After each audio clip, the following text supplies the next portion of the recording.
Do you want to be a better DM and always leave your table wanting more?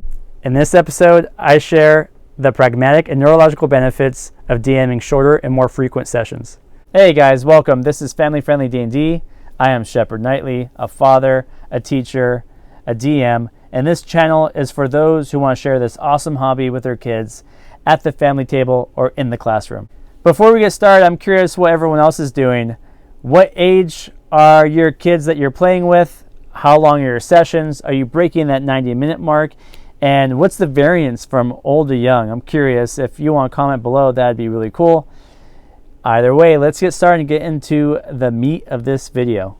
Number one, it's important to remember the attention span of a child.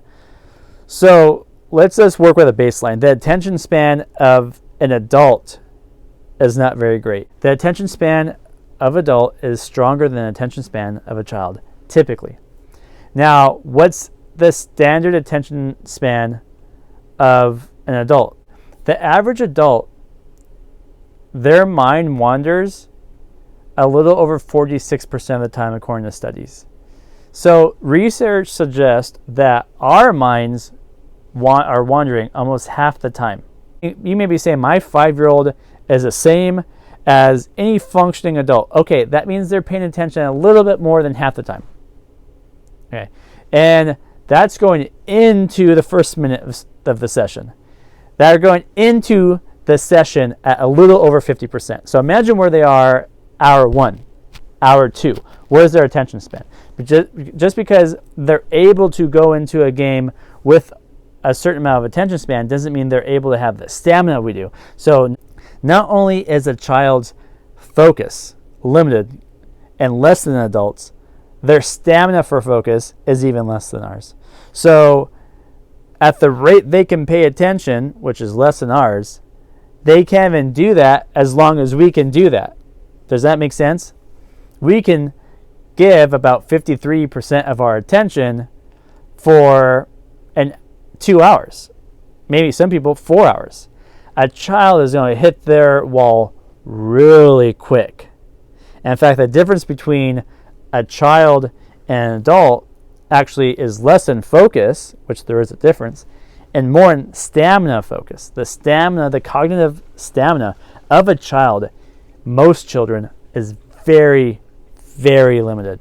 Professor Dungeon Master, a YouTube channel you need to check out, great mind, knows way more about Dungeons and Dragons than I do, way more about tabletop games than I do.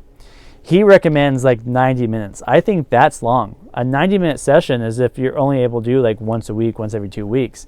If you're able to have a session multiple times a week, I suggest you don't go past the hour mark. I think the 20 to 40 minutes is about right. So if you guys are wondering, how do you do a session in like 20 to 40 minutes? That's another video. I do have tips on that, and there is a format for doing that. And I do it sometimes for my adult groups. Number 2, how is the child feeling? What are they feeling with their body and with their mind by the time the session has ended? If they feel exhausted, then they correlate a session of D&D with exhaustion. And that's not a feeling a lot of people like. You always want to leave them wanting more. That's a lot easier to do in that hour mark, that 90 minutes, 60 minutes or less. Okay, but how about the actual sessions? So that's maybe what some of you are asking, right? Is, well, an hour session may not be as fun as a 3-hour session. Well, let's talk about that. Number 3, interrupted enjoyment increases the chance that someone will enjoy something. Now, that sounds like tomfoolery, right? Well, let's again look at the research. A study was done on people who are watching a sitcom. They were asked ahead of time, would you like a sitcom more? Would you think you'd enjoy the show more if you watched it without commercials or if it was interrupted by your standard array of commercials? And how do you think people answered? What would you answer? What would I answer? I think the intuitive answer is to say no commercials, right? Okay, well, study says that people who watch the show with commercials actually enjoy the show more. Now, how can that make sense? People don't like commercials. Okay, people don't like a lot of things though. People don't like not eating dessert. But if you get a dessert, a delicious cupcake, let's pretend you like cupcakes, okay? That's a go-to. You love this delicious, it's a salted Dutch chocolate. Let's imagine you're eating a cupcake, okay? You want to eat that cupcake in one session. It's a 10-bite cupcake. I don't know, does that sound right?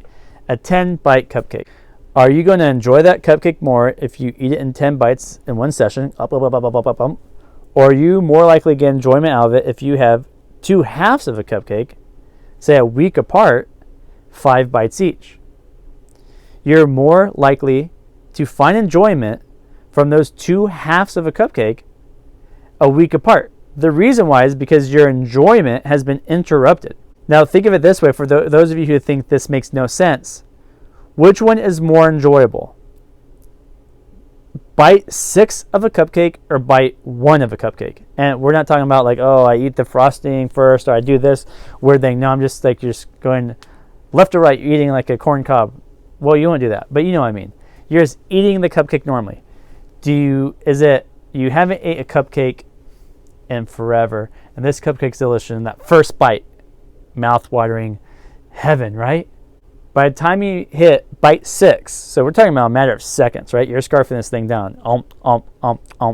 6 seconds later, I don't know, 20 seconds later, you've already adapted and plateaued some on your enjoyment. You've already spiked and started going down. Now, bite 6 is still enjoyable, but is it as enjoyable as bite 1? No.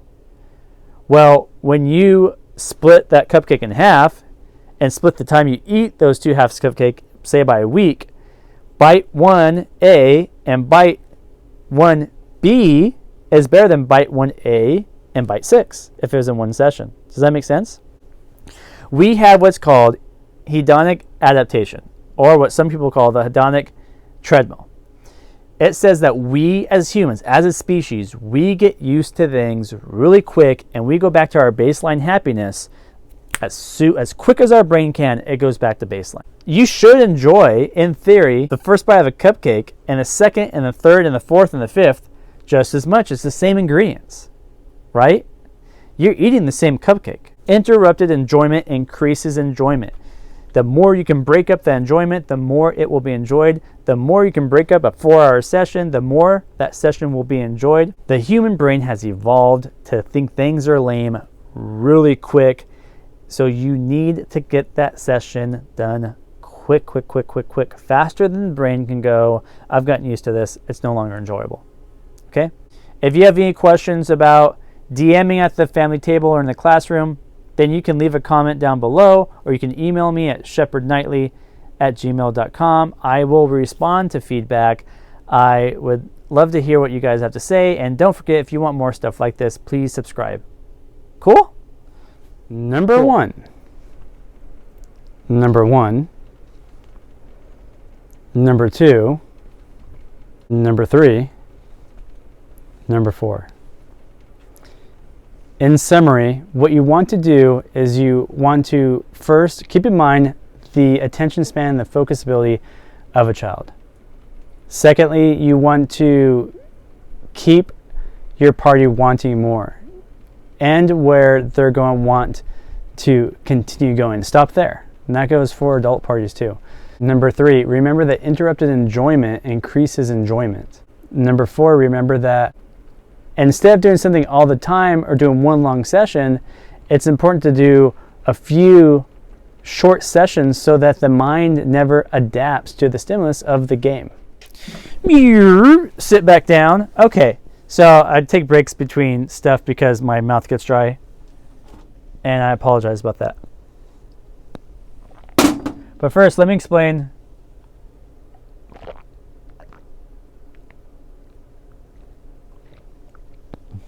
I hope it's okay to drink 2-day-old water. It's been sitting in your basement, because that's what I just did.